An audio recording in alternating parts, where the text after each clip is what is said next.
Yesterday's unusual race at Bristol has polarized many NASCAR drivers. Some love the old school feel, while others hope they never have to race like that ever again.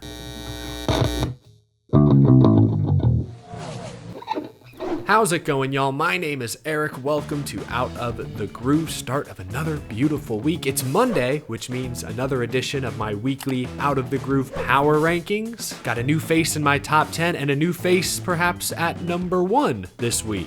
We'll get to that in just a few moments, but I want to start by reacting to NASCAR drivers' reactions to what the heck just happened at Bristol. Go check out my full race recap and analysis. You can click right here in case you missed it. The TLDR is that unexpected excessive tire wear resulted in 54 different lead changes, a Bristol record, and in my opinion allowed 3 veteran drivers to show off a long-forgotten stock car racing skill, each of them scoring a podium finish. Yesterday's race was beloved by many fans, questioned, despised by many others, and even the drivers were somewhat split.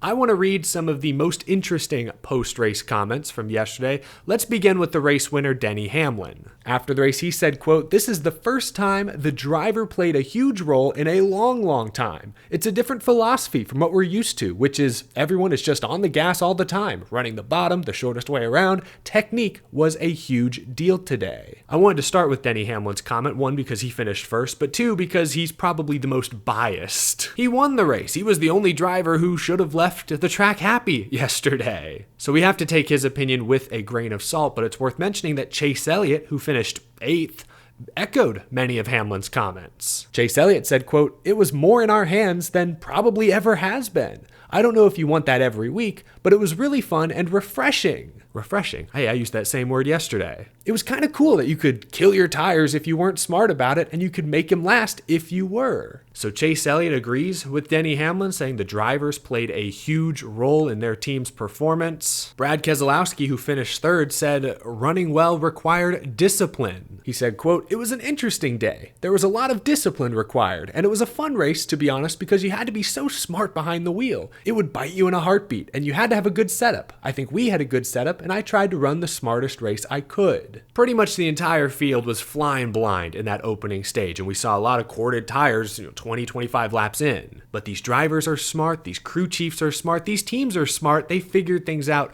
quickly. Nobody could make it more than 30 laps on a set of tires at the beginning of the race, but by the end, the best drivers and teams had figured out how to stretch it to 50 plus. Back the pace down, pick and choose your spots. The veteran drivers like Brad Keselowski, like Denny Hamlin, seemed to excel at that skill. Now, it wasn't just veteran or championship drivers who finished in the top 10 who had good things to say.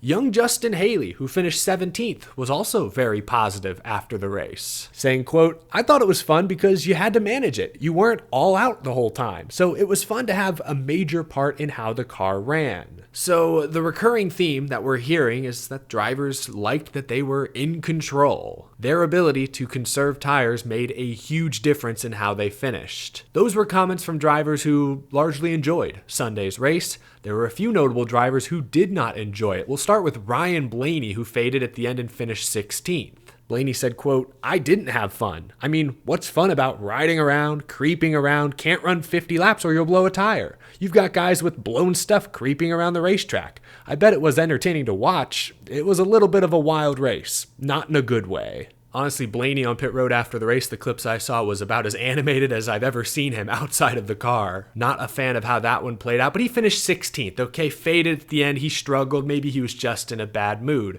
Kyle Larson, a NASCAR champion, finished 5th. Great day, especially a great recovery considering the pit road issue they had in stage 3. Larson said on pit road afterwards that he never wants to race like that again. Larson said, quote, "If I knew I was only doing this one time, I would say that was kind of fun. The strategy side in the driver's seat was kind of fun, but I would never want to do that again." To have to run a race like that every week would not be good. And honestly, it's probably a black eye to good year just with all the rubber that couldn't get laid down and just wearing through tires and all that.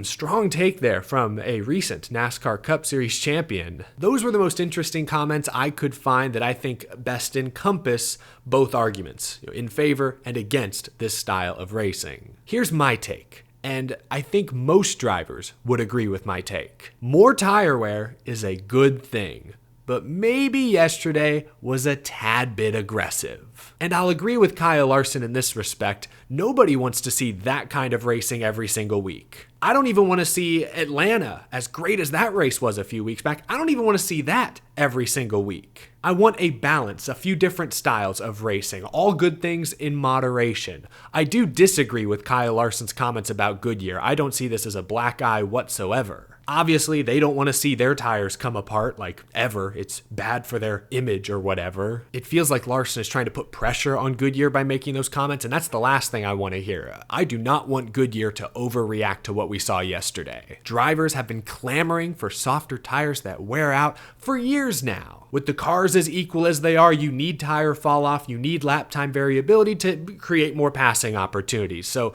softer tires, more wear, that's a good thing. Keep moving in that direction, just fine-tune things a bit. I will say this, Goodyear does need to figure out why what happened at Bristol happened, because coming into this weekend, nobody expected this. Denny Hamlin on his podcast this morning called this race a happy accident. Could be a variety of things, but these tires were supposedly the exact same combination that were run at Bristol last fall, so the tires themselves really shouldn't be a problem. But I don't know. I think we can wrap this up with Ryan Preece's tweet he put out last night. I would rather be disciplined as a driver than deal with aero tight. I think most drivers would agree with that. Hopefully Goodyear is able to figure out what happened at Bristol, so going forward, they can continue to confidently push towards more tire wear. It all comes back to something I discussed a few weeks ago. Parity versus superstars. When the cars are the same and drivers are kind of put inside a box, it promotes parity. Everyone's equal. Anyone can win. But when the cars are more different, when there are more variables, more challenges, your true superstars emerge. Denny Hamlin, Martin Truex Jr., Kyle Larson all finished top 5 yesterday. Hamlin and Truex damn near lapped the field. Superstars. It's a tricky balance, but I've noticed in the past few days, a lot of folks in the industry are talking about it now, so that's going to be a talking point for many more months, potentially many years down the line. It's now time for one of my favorite weekly segments. Every Monday, I rank the top 10 fastest overall drivers and teams in the NASCAR Cup Series right now. Let's check out my latest Out of the Groove power rankings. I want to give an honorable mention to Chase Elliott. Didn't quite crack my list this year, but he finished a strong 8th at Bristol. He's 6th in points, but doesn't have any top 5 finishes, has only led 18 laps. That tells me he's still not quite back to championship Chase Elliott form. At number 10, let's go Ross Chastain. Scored a 15th place finish this weekend, coming off 3 straight top 10 finishes. Trackhouse may not have amazing speed right now, but the one team in particular has used aggressive strategy to still score some great finishes in recent weeks. I will say though, Chastain has already made an early enemy in Ryan Blaney. They made contact yesterday during the race, and afterwards, when Ryan Blaney was asked by a reporter about Chastain, he immediately turned and walked away from reporters, just ended the interview. Perhaps a rivalry to keep a close eye on in the coming weeks. Chastain at 10. Welcome back to my power rankings, Brad Keselowski. He clocks in at number 9. Back-to-back top 5 finishes, very impressive, and he's top 10 in stage points earned so far this season. Chris Buescher's not too far behind him. RFK looks set to once again challenge Team Penske for the top dog at Ford. Moving up one more spot to number 8 is Ty Gibbs, 9th, 3rd, 5th, and 10th the last 4 weeks. And he just led 137 laps at Bristol and won the first 2 stages. He wasn't able to save his tires quite as well as his veteran teammates there in the closing laps and faded, but still some great results, and we're going to COTA this coming weekend. Ty Gibbs is a good young road course racer. Ooh, and speaking of good road course racers, at number 7 I've got Tyler Reddick, the defending Circuit of the Americas winner. I hate to knock him back a few spots, but there were a lot of other drivers on my list that did really well at Bristol. I have to reward them. Tyler Reddick was put in a bad spot early by his team, staying out, got wrecked early, finished badly, so I hate to hold that against him, but I am a little worried this is becoming a trend. He's had issues with his pit crew, and then this week, issues with pit strategy. Reddick has the 3rd most stage points earned in the Cup Series so far this year, but he's only got 1 top 5 finish. He's got 3 finishes of 29th or worse. That team has to stop putting themselves in bad spots. Moving to number 6, Christopher Bell. Dominant performance at Phoenix a week ago. Solid day at Bristol, led some laps, finished top 10. He's got to feel good driving a Joe Gibbs Racing Toyota considering how strong all 4 of those cars have looked the past 2 weeks. Dropping to number 5 this week is William Byron. Again, I hate to be harsh. Yesterday he got bumped into the wall, broke a rear toe link by no fault of his own. Probably would have finished top 10 if not for that incident. But we're 5 races into the year, and yes, he won the Daytona 500. That's huge, but his best finish the last 4 weeks is 10th. And he's only led 19 laps. I'm sure William Byron will be fine, but this isn't the smooth start to the season that I think most of us expected. Just in front of him at number 4 is his teammate Kyle Larson, who has been the most dependable Chevrolet to start the year. He's led 224 laps so far. The rest of Hendrick Motorsports has led 43 combined. He was a little off at Phoenix a week ago, still finished 14th, but he's had top 5 speed arguably everywhere else. Kyle Larson at 4. Moving up my rankings quite a bit the past couple weeks is Martin Truex Jr. I've got him at number 3. He's tied for the points lead now, and he's getting better every single week. He was 15th at Daytona, 12th at Atlanta, 7th at Phoenix, now 2nd at Bristol. He's leading laps pretty much every single week. Everything seems to be clicking right now for Truex and JGR, and he's a good road racer himself. Maybe this weekend at COTA, he could be in contention for his first win of the season. We've got another change at the top of the board. Ryan Blaney slips back to number 2. He earned some early stage points at Bristol, but faded late in the race, finished 16th like we talked about. But he still leads all Cup drivers this season with 3 top 5 finishes. Hopefully he's able to hold on to this number 2 spot. I'm a little worried about Team Penske. Logano, Cindric have been out to lunch the past couple weeks. Blaney is holding on strong. I've got a lot of faith in our defending champion, but I think that whole team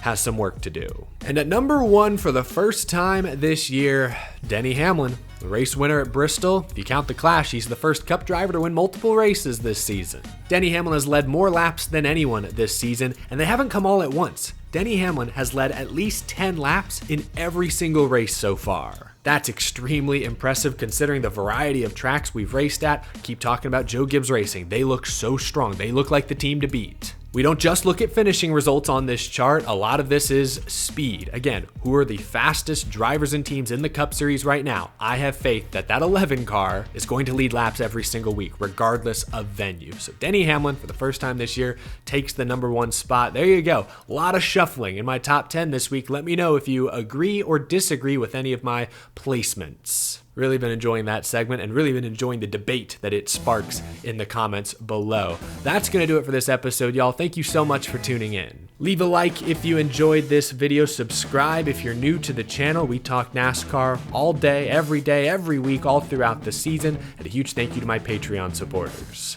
More to come later this week. Thanks again for tuning in, folks. I will catch you in the next episode.